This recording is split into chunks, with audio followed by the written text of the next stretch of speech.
This is Stone Cold Tech Support, and today we are testing two GPUs at the ultra-wide resolution of 3440 by 1440, the RTX 3060 and the RX 6600 XT to see which one is best at ultra-wide.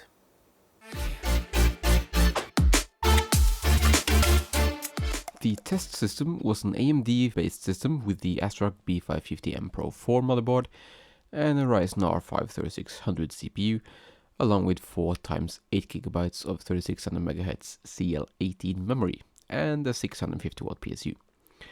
I mainly tested with ultra settings, and you can of course use high or medium instead for a good jump in performance, but we wanted to push the GPUs as much as we could. So the results then were interesting. The RTX 3060 and RX 6600 XT delivered virtually identical performance in a few games.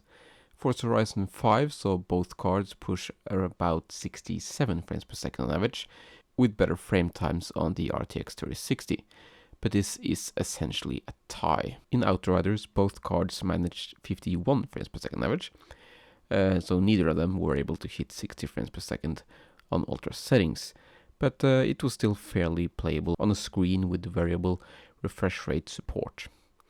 In Shadow the Tomb Raider, we again see the two cards delivering near identical performance, with fairly similar frame times as well. However, there were also quite a bit of give and take. For instance, in Shadow the Tomb Raider with ray tracing on, the RTX 3060 was 23% faster, and you could of course enable DLSS for an even bigger delta. In other games, such as Halo Infinite, the RX 6600 XT came out 15% ahead and came much closer to 60 frames per second than the 3060 did. The RTX 3060 struck back in Assetto Corsa Competitzione, beating out the 6600 XT by 13%, even though the frame times were pretty close. In Rainbow Six Siege, the RTX 3060 came out on top again, coming in 8% ahead of the 6600 XT this time, and here it meant the difference between staying above 144 frames per second or 144 Hz and staying below. In Hitman 3, the 6600 XT took back the crown and came in 9% ahead of the RTX 3060, and it maintains that delta in Assassin's Creed Valhalla as well, even though both GPUs failed to reach 60 frames per second in this game at the ultra-wide resolution.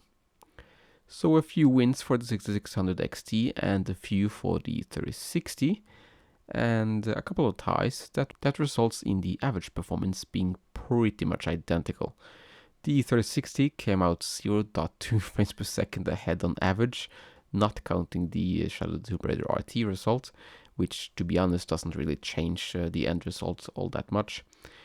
So this could be seen as a win for Nvidia due to the lower MSRP for the 3060. However, real-world prices may tell a different story. On PC Part Picker, the RX 6600 XT was around $100 cheaper than the 3060 at the time of recording. With that larger premium for the 3060, the 6600 XT is the better deal. However, if you are debating these two cards at about the same price, say give or take $30, maybe even $50, I would be tempted to go with the 3060 for ultra-wide gaming. Reason 1, the 3060 has 4GB more VRAM, which might come in handy later on. Reason 2, DLSS support. DLSS was a joke when it launched, but its technology has matured and the image quality has improved quite a bit and is now superior to AMD's FSR technology, which is also great, but image quality at anything below ultra quality with FSR, it's not quite good enough for me anyway. Reason 3, vastly superior ray tracing performance. So the ray tracing performance of the 3060 is quite a bit better than the 6600 XT. And this together with DLSS means you can have some pretty immersive gaming experiences on an ultra-wide monitor in certain games. The 6600 XT is a good GPU, but it is better suited for lower resolutions that allow the GPU to take better advantage of the infinity cache. But if you can get it for a decent amount cheaper than the 3060, like $70 or $100 cheaper, then it becomes the better choice. And that's pretty much it for this video. Thank you so much for watching, and if you want to know how this performs at 16:9 resolutions, you can check out the RTX 3060 review. and I hope you have a lovely day.